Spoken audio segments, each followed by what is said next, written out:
Cette histoire est basée sur des rapports envoyés par nos abonnés et édités par moi. Les noms ont été modifiés pour préserver l'anonymat. Si vous souhaitez que votre histoire soit racontée ici, n'hésitez pas à nous contacter. Nous serions ravis de vous entendre. Abonnez-vous à la chaîne et n'oubliez pas d'aimer. Alors, c'est parti. C'était une nuit chaude, de celles qui semblent porter des promesses dans l'air. La musique vibrait sur le sol de la fête comme si elle avait une vie propre, et je me laissais emporter par elle avec ma meilleure amie. Nos corps dansaient en harmonie avec le rythme, et chaque gorgée des cocktails colorés rendait tout plus léger, plus libre, plus dangereux. Les lumières pulsaient en nuances de violet et de rouge, créant une atmosphère presque hypnotique.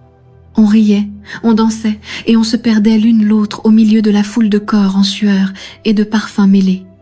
En un clin d'œil, elle était dans les bras d'un inconnu, tous deux disparaissant vers un coin sombre de la maison.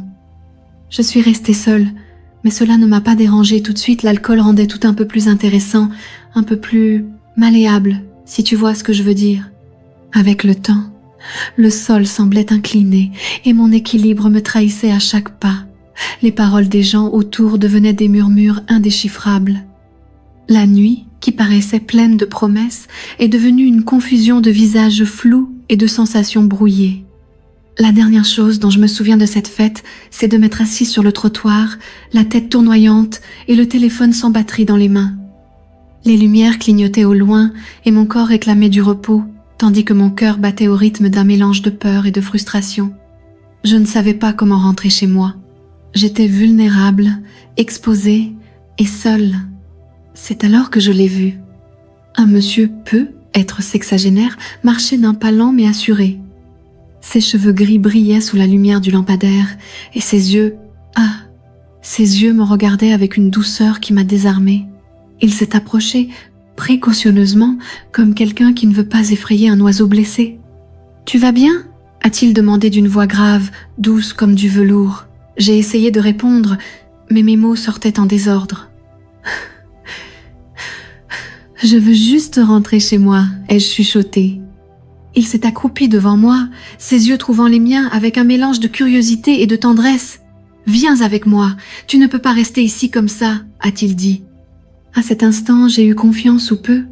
Être n'avais-je tout simplement pas le choix. Il m'a aidé à me relever et mon corps a presque chuté contre le sien. Il y avait quelque chose dans son contact, ferme et discret, qui éveillait en moi une chaleur inattendue. Nous avons marché dans les rues tranquilles et le silence entre nous était apaisant. Chaque pas à ses côtés me donnait l'impression de pénétrer un secret ancien. Sa maison était simple mais ordonnée. Un canapé moelleux m'a accueilli et il a disparu un instant avant de revenir avec un verre d'eau. Il a bu d'abord, m'a regardé dans les yeux et me l'a tendu. « Tu peux me faire confiance ?» a-t-il dit, et il y avait quelque chose dans la façon dont ses lèvres bougeaient qui m'a fait rougir ou peu. Était-ce juste l'effet de l'alcool? « Tu veux prendre une douche ?» a-t-il demandé, et la manière dont ses mots ont glissé dans l'air m'a fait imaginer d'autres intentions, si tu vois ce que je veux dire. J'ai hoché la tête, acceptant. Il m'a indiqué le chemin et a laissé des serviettes propres à la porte. « Fais comme chez toi », a-t-il dit avec un sourire qui semblait en savoir plus qu'il ne laissait paraître. La salle de bain était chaude, accueillante. J'ai retiré mes vêtements lentement, sentant chaque pièce glisser sur ma peau comme des mains invisibles. L'eau ruisselait sur mon corps et me lavait de bien plus que la sueur et l'alcool. Il y avait là une renaissance silencieuse ou peu, être juste l'éveil de quelque chose qui sommeillait depuis trop longtemps. Une fois terminée, je me suis enveloppée dans une serviette douce et en ouvrant la porte, je l'ai trouvé m'attendant dans le couloir. « Tiens », a-t-il dit, me tendant un t-shirt bien trop grand pour moi et curieusement bien plus soyeux que n'importe quel t-shirt d'homme que j'avais touché. En l'enfilant, j'ai senti le tissu glisser sur ma peau comme une caresse. Son parfum était là, imprégné dans le col, et mon corps a réagi comme s'il avait été effleuré. « J'ai préparé le canapé pour toi », a-t-il dit, avec un regard qui a duré une seconde de trop. Je me suis allongée sous la couverture qu'il m'avait offerte, et même les yeux alourdis par le sommeil, je sentais chaque centimètre de ma peau vibrer. Il s'est assis dans le fauteuil à côté, croisant les jambes avec élégance. « Tu es en sécurité maintenant », a-t-il dit. Cette phrase si simple m'a touché plus que je ne l'aurais cru. J'ai souri. Il y avait quelque chose dans toute cette situation qui semblait hors du temps, comme si deux vies qui n'auraient jamais dû se croiser s'étaient rencontrées par caprice du destin. « Comment tu t'appelles » ai-je demandé, brisant le silence. « Henrique » a-t-il répondu, avec un léger haussement de sourcils. « Et toi ?»« Isabella » ai-je murmuré. Nous sommes restés là un moment, échangeant quelques phrases, des anecdotes banales et des rires discrets. La tension pourtant semblait danser entre nous, subtile et envoûtante, comme une brise chaude qui entre par la fenêtre au milieu de la nuit. Et c'est ainsi que la nuit nous a trouvés, deux inconnus unis par le hasard, sous la lumière tamisée d'un salon silencieux, où chaque mot portait le poids de quelque chose de non dit, mais ressenti, si tu vois ce que je veux dire. Je me suis réveillée au son doux d'une bouilloire au loin. Encore enveloppée dans ce t-shirt trop large qui tombait de mes épaules, j'ai senti l'arôme du café frais envahir le salon comme une invitation à m'éveiller ou à me perdre de nouveau. Mon corps se souvenait encore du contact des serviettes moelleuses, de l'eau chaude glissant sur chaque courbe, comme si chaque goutte était un doigt curieux, tendre et insistant. Il est entré avec un sourire discret et un plateau entre les mains. Il y avait quelque chose en lui dans la manière calme dont il se mouvait, dans la façon dont il me regardait sans hâte, comme on lit un livre en savourant chaque ligne. J'ai apporté du café. Mais si tu préfères quelque chose de plus corsé, si tu vois ce que je veux dire, il laissa sa phrase flotter dans l'air, suspendue entre la plaisanterie et la suggestion voilée. Et j'ai ri timidement, sentant un frisson qui ne venait pas du froid. Je me suis assise, couvrant mes jambes avec le plaid qu'il avait laissé. Le canapé gardait encore la chaleur de mon corps de la veille. Il s'est approché et m'a tendu la tasse, mais sa main a effleuré la mienne d'une manière qui semblait accidentelle, mais ne l'était pas. Pas avec ce regard. « Tu dors comme un ange », dit-il, « mais je crois que tes rêves étaient plus agités que célestes. » La tasse a failli m'échapper des doigts. Mon visage a rougi. Et le silence entre nous est devenu plus dense que la vapeur s'élevant du café. Nous avons parlé de choses simples, la rue, le voisinage, combien il aimait l'aube. Il m'a dit qu'il écrivait souvent pendant ses nuits d'insomnie, que le silence l'inspirait. Et moi, j'ai confié que j'aimais aussi les heures tardives parce qu'elles permettent d'être soi-même, sans jugement. « Tu dégages une présence forte », a-t-il remarqué. Même en te cachant dans ce t-shirt large, il y a quelque chose en toi qui s'échappe. Si tu vois ce que je veux dire. Ma peau a de nouveau frissonné, non pas à cause du compliment, mais par la manière dont il l'avait dit, comme si ces mots avaient des mains. Quand je suis allée à la salle de bain pour me rafraîchir, j'ai trouvé un mot accroché au miroir. La confiance est un choix, le mien, tu l'as déjà, j'ai souri. L'écriture ferme en disait plus que les mots, elle laissait deviner un homme qui savait ce qu'il voulait et qui n'avait pas peur de laisser de l'espace pour que je le sache aussi. De retour dans le salon, il n'était plus là. Je l'ai trouvé dans le jardin, s'occupant d'un petit potager. Le soleil du matin dessinait des ombres douces sur sa peau mature et pour la première fois, j'ai remarqué combien ses bras étaient forts. Pas du genre sculpté en salle, mais de ceux qui connaissent la mesure exacte entre la force et la délicatesse. « Tu te sens mieux ?» demanda-t-il en me regardant du coin de l'œil. J'ai hoché la tête. « Alors être-il temps de te ramener chez toi ?» Mon cœur s'est alourdi. Cette maison, ce moment même bref, avait été un refuge. Mais il semblait le percevoir. « Ou bien, continua-t-il, on peut faire comme si c'était encore la nuit, comme si la ville dormait et que nous étions deux étrangers, partageant plus qu'un café. » Sa pause fut longue, tendue, brûlante. Plus qu'un café, et je lançai d'un ton taquin tentant de garder une légèreté, mais ma voix était plus rauque que je ne l'aurais voulu. Il s'est approché lentement, comme quelqu'un qui respecte l'espace, mais est prêt à le franchir au moindre signe. On peut partager tout ce que tu veux, du moment que tu me le dis avec ce même regard. Nous nous sommes retrouvés face à face, plus besoin de mots. Quand sa main a effleuré mon visage, ses doigts traçant ma mâchoire, j'ai senti quelque chose vibrer en moi. Et quand ses lèvres se sont rapprochées, si près que ma respiration semblait vouloir se fondre dans la sienne, j'ai su, s'il m'embrassait, il n'y aurait plus de retour. Et il m'a embrassée. Mais ce n'était pas un baiser précipité, c'était de ceux qui ont un goût de découverte, de désir contenu et de promesses silencieuses. Sa langue était un secret murmuré, et ses mains, ses mains, elles exploraient mon corps avec une précision presque poétique. Si tu vois ce que je veux dire? Là, sur la véranda, avec l'odeur des herbes et le soleil tiède du matin, je me suis laissée toucher par lui, et je l'ai touché en retour. Mes mains ont exploré, sans demander la permission, mais toujours avec curiosité. Il réagissait avec des soupirs discrets, presque musicaux. Quand il m'a soulevée par les cuisses et assise sur la balustrade, nos corps se sont emboîtés si naturellement que c'en était troublant.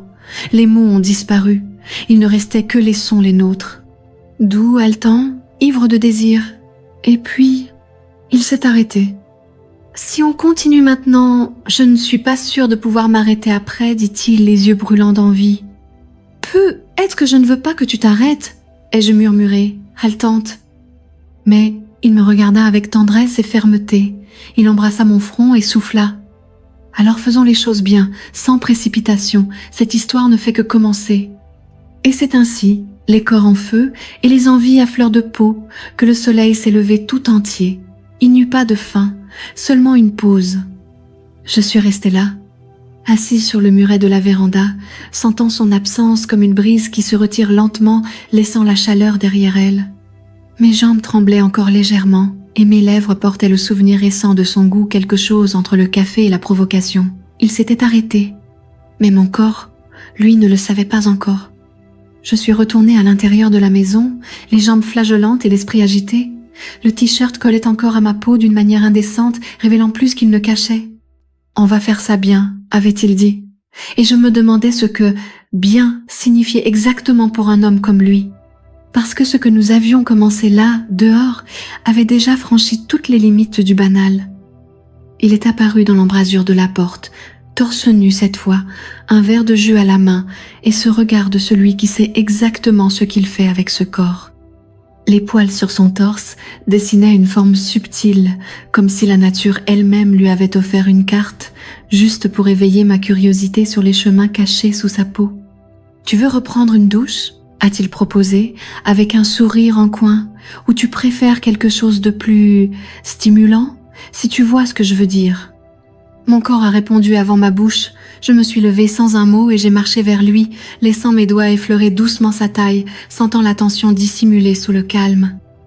Puis j'ai murmuré « Peut-être que j'aurais besoin d'aide pour me savonner, mes mouvements sont encore un peu désordonnés. » Il a ri, doucement, d'une voix rauque, le genre de rire qui sent les draps froissés et les promesses nocturnes. Nous sommes allés ensemble à la salle de bain.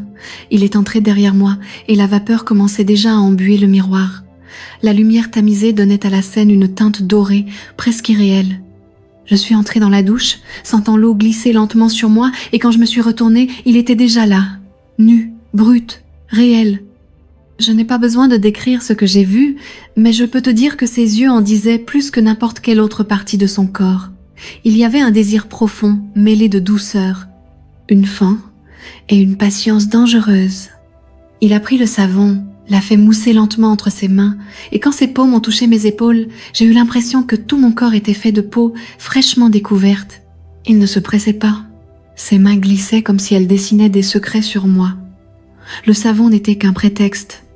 Il est descendu le long de mes bras, a glissé entre mes seins, sans jamais être trop direct mais suffisamment explicite pour que mon corps réagisse comme un feu trouvant son carburant.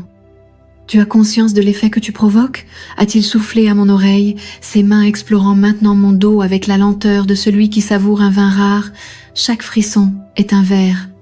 Et je suis en train d'écrire un poème entier sur toi, si tu vois ce que je veux dire. Mes mains, elles aussi, étaient affamées. J'ai exploré son dos, son cou, glissé mes doigts sur les côtés de son corps, comme si je marchais au bord d'un précipice, sachant qu'à tout moment, je pouvais tomber ou m'envoler. Nous nous sommes embrassés de nouveau. Mais là, sous l'eau qui glissait entre nos corps collés, ce baiser avait le goût de la reddition. Sa langue cherchait la mienne avec plus de précision, et ses mains, désormais moins contenues, m'attiraient plus près. Nos hanches se sont alignées comme des pièces perdues enfin retrouvées. Mais encore une fois, il s'est arrêté. Pas par doute, Par contrôle, ce genre de contrôle qui rend fou, il a fermé la douche, m'a enveloppée dans une serviette et m'a portée dans ses bras comme si j'étais faite de soie. Le chemin jusqu'à la chambre s'est fait en silence. Seuls nos regards échangeaient des phrases entières sans un seul mot. Il m'a déposée sur les draps blancs et sa peau contre la mienne semblait hurler en silence. La pièce baignait dans la pénombre et le monde extérieur avait disparu. « Je veux découvrir chaque partie de toi », dit-il, ses doigts traçant un chemin le long de mes jambes, montant et redescendant avec un rythme qui défiait ma respiration. « Mais seulement si tu veux. »« Vouloir, c'est peu », ai-je répondu entre deux soupirs. « Je crois que j'en ai besoin. » Le jeu entre nous obéissait à des règles non dites, des regards qui étaient des ordres, des touchés qui étaient des promesses.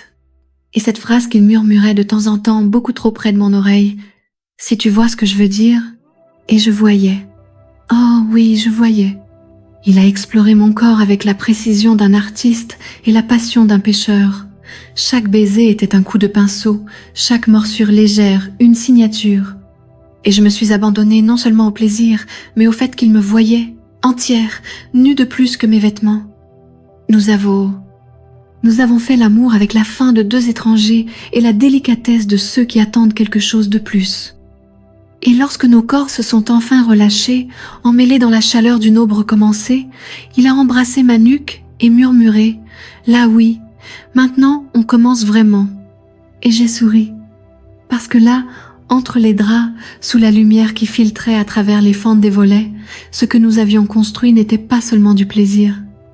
C'était le début de quelque chose que même le temps ne pourrait effacer. Mais le lendemain promettait encore plus, bien plus.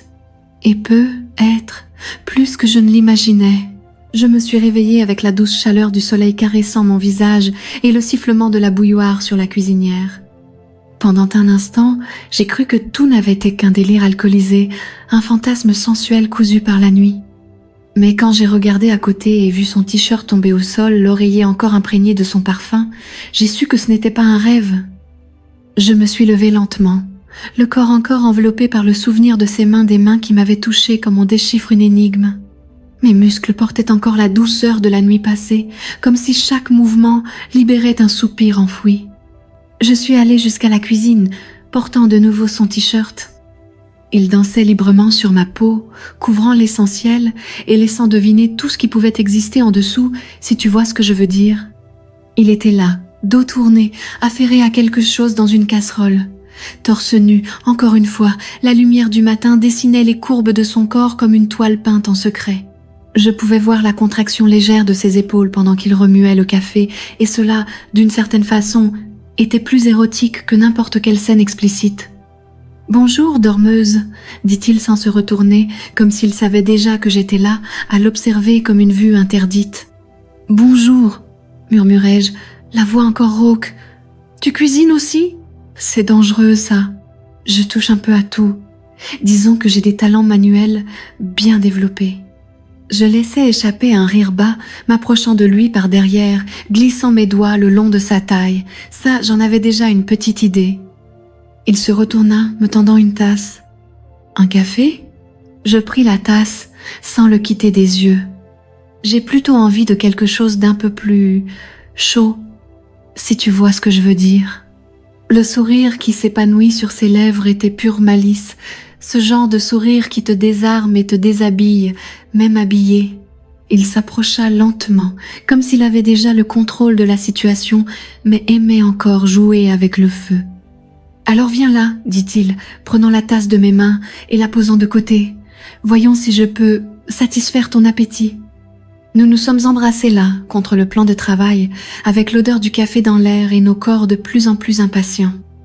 Ses mains glissèrent sous le t-shirt, trouvant ma peau déjà brûlante, et le baiser devint plus profond, comme si nos lèvres tentaient de rattraper chaque seconde où elles avaient été séparées.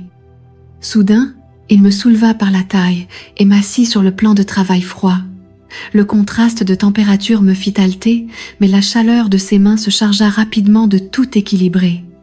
Il s'agenouilla entre mes jambes, embrassant mes cuisses avec lenteur, et je dois dire qu'il y avait quelque chose de presque sacré dans sa manière d'explorer mon corps, comme si chaque centimètre était un secret à révéler avec la langue.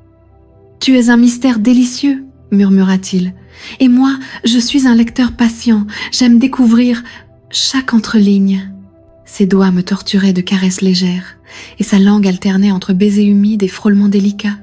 C'était comme s'il me lisait en braille, chaque soupir devenant une nouvelle ligne de l'histoire qu'il écrivait avec sa bouche. Mes mains se perdirent dans ses cheveux, le tirant avec ardeur, le guidant, suppliant sans un mot pour plus. Et il comprenait. Oh, il comprenait tout, même ce que je n'osais pas encore dire à voix haute. Il me laissa au bord, exactement là à la lisière du plaisir, à cet endroit où la raison se mêle au désir. Et il s'arrêta. Encore. « Tu aimes faire ça, hein ?» soufflai-je, haletante, entre soulagement et provocation. Me rendre folle, puis me sauver. Il se releva, s'essuyant les lèvres du revers de la main, les yeux brûlants comme des braises. « J'aime te voir perdre le contrôle. Et ensuite te montrer que tu peux te perdre en toute sécurité avec moi. » Il prit ma main et me guida à nouveau jusqu'à la chambre, cette fois avec des pas plus sûrs, plus intenses. Le lit était encore défait de la nuit passée et d'une certaine façon cela rendait tout encore plus excitant. Il m'allongea sur les draps et retira lentement mon t-shirt, comme s'il déballait un présent rare. Ses yeux exploraient chaque partie de moi et son toucher avait quelque chose d'hypnotique. Là, dans cette matinée de soleil et de café, nous avons fait l'amour à nouveau, mais avec un rythme différent, moins d'urgence, plus de maîtrise. Il savait ce qu'il faisait. Il me retourna sur le ventre, murmurant qu'il voulait me montrer quelque chose de nouveau, et il le fit. Mes gémissements étouffés dans l'oreiller se mêlaient au froissement des draps, aux respirations haletantes et aux murmures chargés de désir. « Si tu vois ce que je veux dire », dit-il encore, comme une signature, pendant que ses hanches dansaient avec les miennes dans une cadence qui semblait créer rien que pour nous deux. Et je comprenais. Avec le corps, avec l'âme, je comprenais tout. Lorsque nous avons enfin reposé nos corps épuisés, emmêlés, il caressa mes cheveux et murmura « Tu sais qu'on a encore tellement à explorer, hein ?» Je souris, les yeux fermés. J'espère bien, parce qu'honnêtement, je crois que tu as réveillé en moi quelque chose qui dormait depuis longtemps. Et dans ce silence d'après l'extase, fait de souffles légers et de peau collée, je sus que ce que nous vivions allait au-delà de la chair, même si il restait encore beaucoup de chair à explorer, et la journée ne faisait que commencer. L'après-midi est arrivé comme par hasard, glissant paresseusement à travers les fentes de la fenêtre, réchauffant nos corps encore enlacés sur les draps froissés. J'aurais dû me lever, prendre une douche, faire semblant que le monde existait encore en dehors de cette chambre, mais je n'y arrivais pas. J'étais ancrée dans son toucher, dans son odeur, dans la sensation encore vibrante entre mes jambes, un écho de ce que nous avions fait et, secrètement, de ce que nous ferions encore.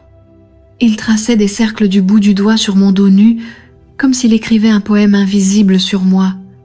Nous ne parlions plus depuis quelques minutes, mais le silence n'était pas une absence. C'était ce genre de conversation muette qui n'existe qu'entre deux corps qui se sont lus profondément, si tu vois ce que je veux dire. « Il y a quelque chose chez toi, » dit-il, brisant enfin le charme, qui me fait perdre pied et en même temps m'ancre. Je me tournai vers lui et le regardai, mon visage à quelques centimètres du sien. C'est peu être la manière dont je te provoque ou peut être la façon dont tu réponds. Il sourit avec cette expression que je commençais à décrypter mi-affamée, mi-complice. Et sans dire un mot, il fit glisser sa main de mes côtes jusqu'à mes hanches, me ramenant contre lui. Ma peau connaissait déjà le chemin. Mes lèvres recherchaient déjà les siennes avant même qu'il ne dise quoi que ce soit. Nous nous sommes embrassés comme si nous venions de nous retrouver, comme si le temps avait reculé de quelques heures juste pour répéter le même plaisir avec plus de faim, plus de goût, plus de désir. Et puis, comme s'il avait tout planifié, il me fit tourner sur le côté, emboîtant nos corps avec précision. Son toucher était ferme, mais empreint de douceur comme quelqu'un qui joue avec le feu en sachant exactement jusqu'où aller sans se brûler. Et pourtant, je l'avoue, je voulais sentir la braise, l'étincelle, et il a donné. Oh, il a donné. Ses doigts dansaient sur ma peau, tantôt caressants, tantôt appuyés, comme s'il jouait d'un instrument dont il était le seul à connaître l'accord parfait. Ma respiration était déjà hors de rythme, et quand il murmura à mon oreille « Ce soir, je veux aller plus loin, dans tes secrets », tout mon corps répondit avant même que je ne puisse réfléchir. Il me pénétra avec une lenteur presque cruelle, comme s'il savait exactement le pouvoir qu'il avait entre les mains. La sensation d'être ouverte et remplie entièrement, chaque centimètre me faisait fermer les yeux et entr'ouvrir les lèvres dans un gémissement étouffé contre l'oreiller. Le rythme montait comme une vague tantôt doux, tantôt intense, et il alternait les coups de rein avec des baisers dans mon cou et des murmures indécents à mon oreille. « Tu sens comme je te lis? Comme je te comprends, sans que tu ne dises rien ?» Je hochai la tête, à bout de souffle, et il continua. « Tu aimes être dominé comme ça, mais tu aimes aussi quand je te laisse me guider. Tu aimes quand je te cède le contrôle, mais juste un peu, si tu vois ce que je veux dire. » Et je comprenais.